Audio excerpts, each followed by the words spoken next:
Hey, what's up everybody? My name is Mike and you met me in the last video. What's up guys, I'm Riz, that's R-I-Z, and I'm the other owner of RPM. In the last video we talked about our collection and how it's worth over $1 million.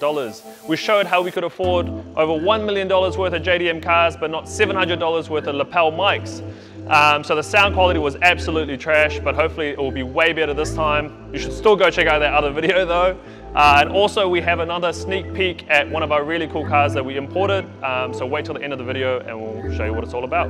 Alright guys, so this video is about special interest vehicles, but before we get to that, we're just going to give you an idea of what it takes to get a car, a normal car complied in New Zealand. Let me just give it over to Mike to break it down for you guys, eh?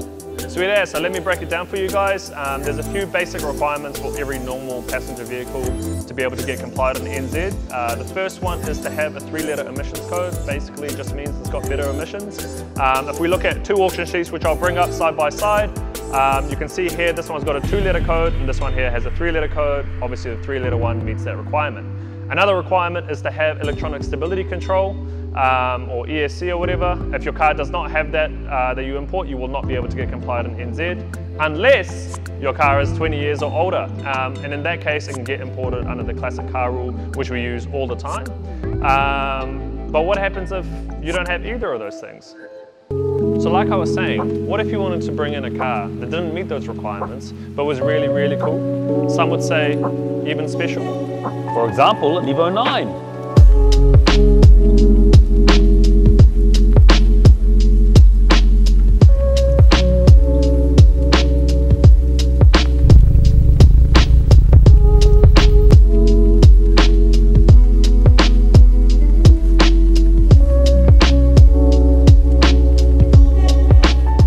Alright guys, so if I was to get this Evo IX as an individual and obtain the civ permit, there's a few things that would have to kind of do.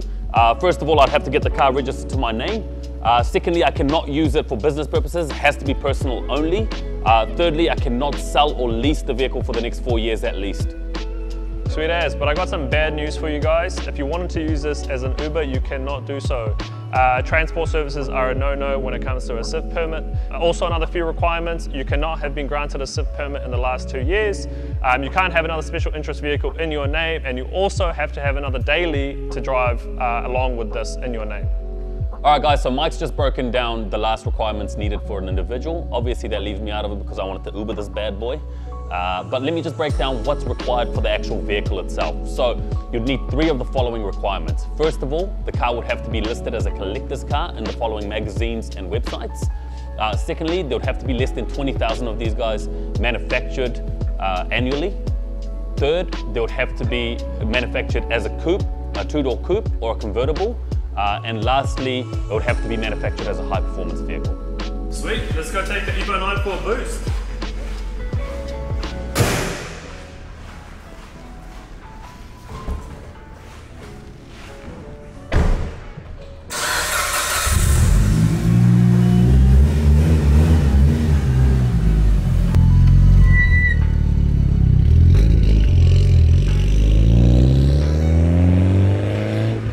So let's just talk about why this Evo IX meets those requirements that Riz had mentioned.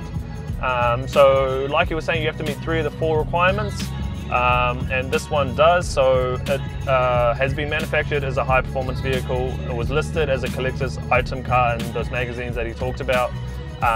It's not a coupe or convertible, but that doesn't matter because 20,000 or less of these were manufactured every year. After you've met 3 of those 4 requirements, you just got to fill out an application that's on the NZTA website. It's about a $184 fee. You send it off to them. It comes back. It says that you've got it. It's all gravy. You go to the compliance center, put your car through, hope for the best, no rust, please. And once that comes back with the pass, you got yourself a registered vehicle. But enough of that boring stuff. Let's actually just go drive this Evo IX and see what we're talking.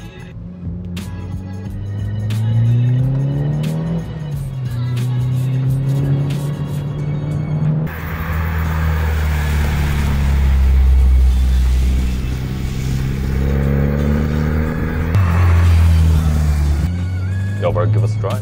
Oh, you want to ride? Yeah bro, easy. Damn! Wow, that felt weird.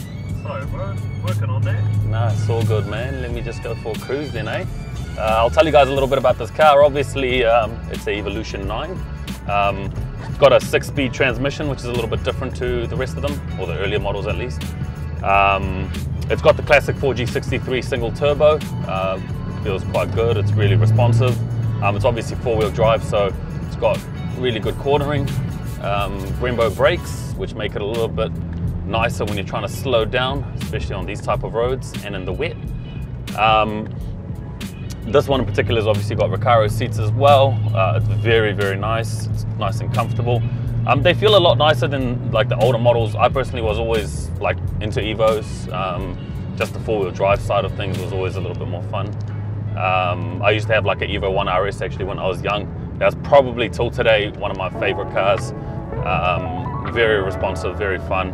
A lot more rattly than this, and definitely probably give you a lot more issues, but other than that, great cars all in all. Sweet, so I guess by now you probably know that this is a very sick car. Like I mentioned earlier on in the video, we have a bit of a sneak peek at another sick car coming up. We just imported it, just went through compliance. It still does need like a few little things, but thought we'd give you a little bit of a sneak peek at what's coming up. I told you I'd give you a sneak peek at one of these really cool cars that we imported recently, and that is this cashmere yellow version 6 WRX STI. Really, really rare in this color. It's only done 136,000 Ks. We just got it complied, but it still needs a few things before it's yard ready. We're going to put in the GCA factory shocks, actually wheels. We're going to get a few of the panels cleaned up, and it's got an extra small bride seat for an extra small Japanese person that is just not going to work in New Zealand. We are all too big for that. So we're going to get that swapped out with a factory one. Like I said, the panel bits, and then give it a groom. I think it had some tints that were too dark, so we had to take them off, put some new tints on. We'll probably be ready within a month, so just check out the website. Thank you very much for checking out the STI with me. One other thing that I have to mention is that only 200 special interest vehicle permits are granted in a calendar year. So just make sure that you get in earlier in the year rather than later, and you should be sweet. Sweet, thank you very much for checking out the whole video. Glad you stayed till the end. Please make sure you subscribe to our new YouTube channel. We're gonna get heaps of cool content out there. Also, if you're in the Auckland area, come check out our showroom. Filled with all these kind of cars. Even if you just wanna come have a quick keys, that's all good. See you on the next video.